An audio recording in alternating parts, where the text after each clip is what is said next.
Voy a señalar 4 puntos. Lo primero es que acá hay una discusión falseada, que es en relación a lo que se gasta en jubilaciones y pensiones respecto del PBI.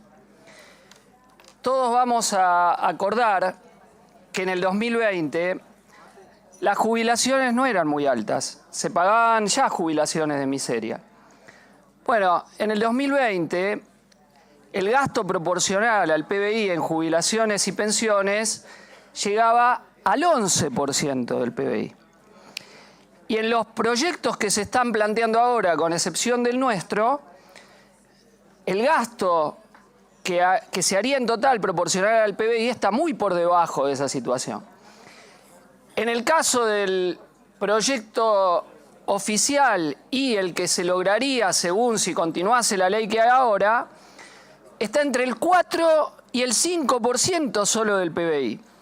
Y aún en el proyecto de Unión por la Patria apenas llega a un poquito más del 7% del PBI. Es decir, que lo que se está haciendo es consolidar un recorte brutal respecto de lo que el Estado paga en jubilaciones y pensiones. Ese es el primer dato que hay que señalar, que con excepción del proyecto que planteamos del Frente de Izquierda, que plantea un aumento sustancial para que jubilados y jubiladas puedan cubrir el costo de la canasta básica jubilatoria, en todo el resto lo que hay es una rebaja, no ya de valores históricos más altos, sino incluso de los valores que había a comienzo del año 2020. Y esto es lo que hay que decirle a los jubilados, que acá se viene ajustando sistemáticamente en los distintos gobiernos sobre lo que cobran jubilados y jubiladas. Y eso no puede consolidarse. Lo que hay que hacer es revertir ese ajuste que se ha hecho sobre jubilados y jubiladas. Incluso ayer, en el reportaje a la BBC, el presidente Milei dijo, no hay ajuste sobre los jubilados. ¿Cómo no? Si la proporción del PBI que él plantea destinarle a la jubilación es mucho mayor que otros PBI. Y la propia afirmación que hizo recién el diputado Esper respecto de que hay presupuesto 2023, en realidad no estamos midiendo proporciones, sino término absoluto. Entonces, claro que te va a dar más porque hubo una inflación del 200 y pico %. Entonces, lo destinado no es, implica siempre una rebaja. Entonces, primer elemento que quiero dejar claro, que hay opciones políticas, de política económica, que implican bajar sistemáticamente lo que se va a destinar al pago de jubilaciones y pensiones. Y eso es una opción, no es que es inevitable, no es que es lo único que se puede hacer, es una opción política que hay el de ajustar a los jubilados. Es algo que pasó durante el gobierno de Macri, es algo que pasó fuertemente bajo el gobierno de Alberto y es algo que está profundizando este gobierno. Lo segundo, que si se lee completo el informe de la Oficina de Presupuesto del Congreso, se va a ver que lo que parece mucho de lo que nosotros planteamos aumentar, en realidad, cuando se ve la fuente de financiamiento directamente calculada, que es un 7% respecto de un 14% y un 9% más eventual respecto del otro 7%, está el financiamiento para la suba de las jubilaciones y pensiones en el dictamen que nosotros planteamos. Lo que pasa es que obviamente hay opciones. Las empresas recibieron un recorte de lo que pagaban por aportes patronales en la década del 90 con el argumento de que iban a crear empleo. No crearon un solo puesto de trabajo por ese motivo. Y sin embargo no volvieron a pagar lo que pagaban antes de aportes patronales. Entonces es una decisión política. No pagarle a los jubilados y permitir consolidar la rebaja de aportes patronales. Y estoy solamente planteando un ejemplo de todo el resto donde uno opta qué interés social toca y qué interés social no toca. Entonces, acá en un combo donde siempre se beneficia a las empresas, donde incluso acaban de votar una media sanción de una ley bases que le da nuevos beneficios impositivos a las empresas, es a costa de seguir desfinanciando el sistema jubilatorio y de bajar lo que se le paga a jubilados y jubiladas. Entonces el dictamen firmado por el diputado del Caño en la Comisión de Previsión al cual adhiero, efectivamente plantea una suba sustancial en lo que hace a la jubilación mínima y las adecuaciones proporcionales para cubrir lo que los jubilados necesitan.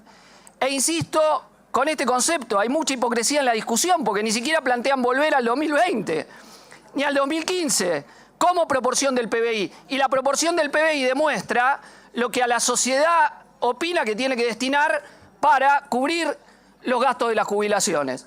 Entonces, digo, acá se están estableciendo proyectos de recorte. Creo que eso quede claro en proporción del PBI. ¿Y por qué? Hay que recortar y lo que hay que ajustar son jubilados y jubiladas. Explíquenme ustedes. ¿Por qué no hay que ver cómo se financia que los jubilados y jubiladas cobren lo que necesitan?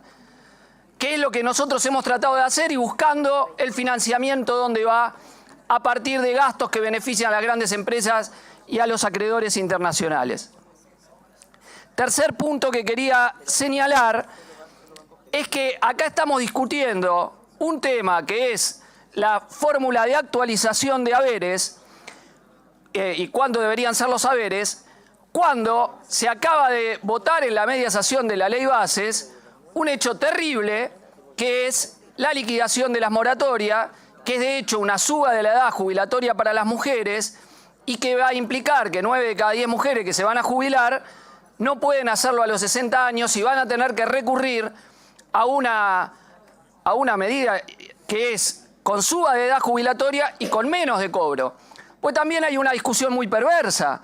En la moratoria la gente paga los aportes que no tiene, no es que no paga los aportes que no tienen. Más allá que nosotros opinamos que eso deberían pagarlo las patronales, no el jubilado, el jubilada al que se jubila y que no le hicieron los aportes que correspondían. Pero la moratoria que ustedes están liquidando, a la gente que compra los años que le faltan, ni siquiera la dejan. La obligan a mandarla a la PUAN a, insisto, 9 de cada 10 mujeres que se jubilan, que van a cobrar por toda la vida el 80% y no van a tener ni acceso a pensión. Entonces uno dice, ¿por qué esa crueldad de meterse con las mujeres a las que no le pagaron los aportes? O que hicieron trabajo doméstico toda la vida y no tuvieron aporte. ¿Por qué se meten? Mientras le dan todo tipo de beneficios a los grandes empresarios, mientras se bajan bienes personales. Diputadas y diputados que votaron bajar bienes personales. ¿Con qué cara miran ustedes a una jubilada que tiene, o a una mujer que tiene 57 años, 58 años, 59 años, que ya se estaba por jubilar, y el voto de ustedes, mientras rebaja bienes personales, le dicen, no, che, 5 años más, y ahora vas a cobrar solo el 80%. Y encima argumentan que ella es la culpable por no tener los aportes. ¿Con qué cara miran a las jubiladas y jubilados? ¿Cómo la miran a los ojos cuando ustedes se autobajan bienes personales a costa de bajar las jubilaciones, de jorobar las condiciones de vida de una gran parte del pueblo trabajador? Y el último punto que quería señalar, señor presidente, y lo ligo con el anterior, es que acá hay que tener claro que en el Senado tiene que ser rechazada esta ley que liquida, entre otras cosas, la moratoria. Porque hay una trampa, que modificaciones que haga el Senado, si no tienen 2/3, pueden ser efectivamente vuelta a la redacción original con el voto simplemente de la mayoría de los presentes. Entonces acá puede haber también un hecho perverso, presentar como que hicieron cosas a favor, sacando alguna medida y después reinstaurarla. Por eso la única garantía que tiene el pueblo trabajador de que sus derechos afectados, tanto en la parte laboral, una reforma profundamente antiobrera que niega la relación laboral de quien trabaja en empresas de 5 laburantes o menos, que le van a negar derechos, le van a sacar el aguinaldo, le van a sacar las vacaciones, le van a sacar la licencia por enfermedad. Y nuevamente, ¿con qué cara van a mirar a esos trabajadores que le van a reducir derechos? Que liquida multas que van a hacer que el trabajo no se registre. Porque si ahora no tengo incentivo con multas, ¿por qué te voy a registrar si no tiene el menor costo? Entre otros de todos los ataques que ataca la moratoria, la única garantía que esa quita de derechos a las trabajadoras y trabajadores no pasen y que los beneficios a los grandes empresarios incluidos en el RIGI y en el blanqueo, incluyendo la libertad de blanqueo y de inversiones para quienes traen dinero negro, la libertad para blanquear a quienes fueron funcionarios del gobierno anterior, por eso ponen 5 años y no 10, en el escándalo ya mayúsculo que tiene este blanqueo, es efectivamente que no sea aprobado en el Senado, que caigan estas dos leyes nefastas, y en ese sentido, de nuestra parte, vamos a estar movilizándonos cuando se trate la ley y vamos a estar mañana parando junto a toda la clase trabajadora argentina en reclamo de los derechos, en reclamo del salario, en contra de los despidos, como los que tiene hoy el sindicato del neumático que está peleando, en contra de los despidos como en GPS, la tercerizada de aerolíneas, en contra de los 100.000 despidos formales en el sector de la construcción por la paralización de la obra pública, según informaron hoy en la Comisión de Obras Públicas. Entonces, adhiero al dictamen del diputado del Caño en esta comisión. Muchas gracias, señor presidente. Gracias, diputado Castillo. Tiene la palabra.